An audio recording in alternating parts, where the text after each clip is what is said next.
السلام علیکم ورحمۃ اللہ وبرکاتہ۔ آج ہم بات کریں گے کہ مجموعہ الزوائد میں ایک روایت ہے جس کا حدیث کا نمبر ہے 437، جس میں یہ موجود ہے کہ 3 لوگوں پر اللہ کے رسول صلی اللہ علیہ وآلہ وسلم نے لعنت کی۔ وہ 3 لوگ کون ہیں؟ کہ ایک جگہ اللہ کے رسول صلی اللہ علیہ وسلم کے سامنے سے 3 لوگ گزر رہے تھے۔ ایک اونٹ کی مہار پکڑا ہوا تھا، دوسرا اونٹ کے اوپر بیٹھا تھا، اور تیسرا اسے ہانک رہا تھا۔ اب اس حدیث سے یہ پتہ نہیں چلتا کہ یہ لوگ کون ہیں، کن 3 لوگوں پر اللہ کے رسول صلی اللہ علیہ وسلم لعنت کر رہے ہیں۔ تو پھر ایک کتاب ہے انصاب الاشراف، امام بلادری کی کتاب ہے۔ اس میں صفحہ نمبر 136 پر اس کی ایکسپلینیشن موجود ہے کہ وہ 3 لوگ ہیں کون۔ کہ ابو سفیان جو کہ اونٹ کے اوپر بیٹھے ہوئے تھے، اور معاویہ بن سفیان جو کہ اونٹ کی مہار پکڑ کر آگے آگے چل رہے تھے، اور ان کا بھائی جو پیچھے سے ہانک رہا تھا۔ ان 3 لوگوں پر جن پر اللہ کے رسول صلی اللہ علیہ وسلم نے لعنت کی تھی، ان تینوں کے نام اس کتاب کے اندر کھلے ہوئے ہیں کہ یہ وہ 3 لوگ ہیں۔ پھر اسی کتاب کے اندر آپ آگے چلتے ہیں، اسی صفحے کے اوپر اللہ کے رسول صلی اللہ علیہ وسلم نے فرمایا کہ جب معاویہ کو میرے ممبر پر دیکھنا تو اسے قتل کر دینا۔ پھر اس کے آگے اللہ کے رسول صلی اللہ علیہ وسلم نے فرمایا کہ معاویہ کا جو تابوت ہے وہ جہنم کی آگ میں ہے، یعنی کہ آگ میں ہے۔ اب یہ 3 خطرناک باتیں جو ہے نا معاویہ بن سفیان کے حوالے سے اس کتاب کے اندر آ گئیں، اور اب ناسبیوں کو پریشانی ہو گئی کہ اب کریں تو کریں کیا۔ تو ناسبیوں نے کوشش کی کہ اس کتاب کو ہی امام بلادری سے ہٹا دیا جائے کہ یہ ان کی کتاب ہی نہیں ہے۔ اس سے پہلے یہ ان کی کتاب ہوا کرتی تھی، اور اس سے یہ امام حسین کے بارے میں 3 چیزیں بتایا کرتے تھے اس کتاب سے۔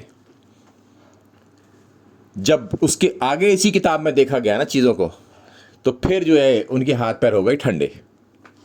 تو اس کتاب سے اب انہوں نے جان چھڑانے کی کوشش کی، ورنہ اکثر محدثین کی یہ رائے ہے، اکثریت کی، کہ یہ امام بلادری کی ہی کتاب ہے۔ اور جو امام حسین کے حوالے سے اس میں روایت پیش کی جاتی تھی پہلے، اب تو ڈر لگ گیا، پہلے جو پیش کی جاتی وہ بھی میں آپ کو دکھا دیتا ہوں۔ اس سے وہ یہ کہتے تھے کہ امام حسین جو ہے نا یزید کی بیعت کرنا چاہتے تھے، عبید اللہ ابن زیاد نے انہیں جانے نہیں دیا۔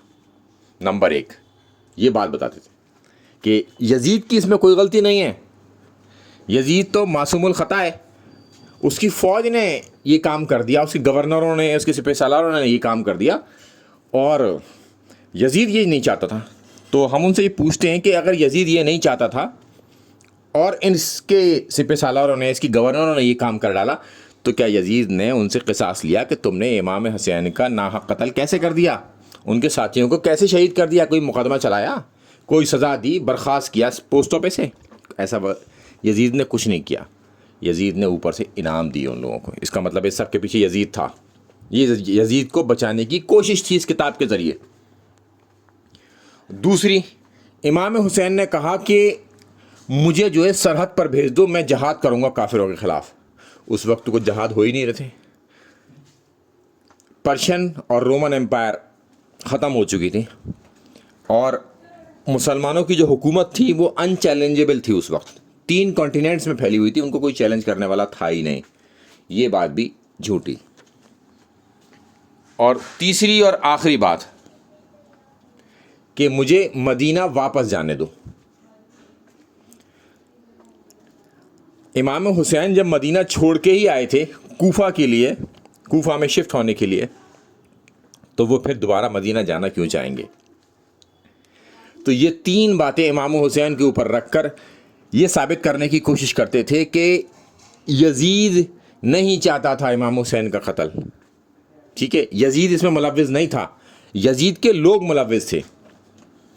تو ہم یہ پوچھتے ہیں یزید نے کوئی بدلا تو نہیں آنی اپنے لوگوں سے، یا انہیں برخاست کیا ہو، مقدمے چلائے ہوں ان کے اوپر کہ تم نے جو ہے اللہ کے رسول صلی اللہ علیہ وسلم کے نواسے کو ناحقی قتل کر دیا، اس کی کوئی خطا تھی کیا جس بنیاد پر تم نے قتل کر دیا؟ تو یزید کے دفاع میں اس کتاب کو لایا گیا، مگر جب اسی کتاب کے اندر سے معاویہ بن سفیان کے حوالے سے 3 ایسی خطرناک چیزیں نکل کے آئیں، ایک لعنت والی، دوسری معاویہ بن سفیان کی قتل کرنے کی، اور تیسری معاویہ بن سفیان کا تابوت جہنم میں، اب اس کتاب سے پیچھے ہٹے۔ تو اس لیے انسان کو پہلے ہی سوچ لینا چاہیے جب کسی کے اوپر ہم الزام لگائیں کہ پھر ہمارے اوپر بھی پلٹ کے وار آ جائے گا، پھر ہم کیا کریں گے، اس کا جواب کیسے دیں گے؟ لہٰذا اگر کوئی ناسبی اس کتاب کو صحیح سمجھتا ہے اور یزید کے حق میں اس کتاب کو پیش کرتا ہے تو پھر اس کتاب کے اندر معاویہ بن سفیان کے حوالے سے بھی روایتیں ہیں تو پھر وہ بھی ماننی پڑیں گی۔ السلام علیکم ورحمۃ اللہ وبرکاتہ۔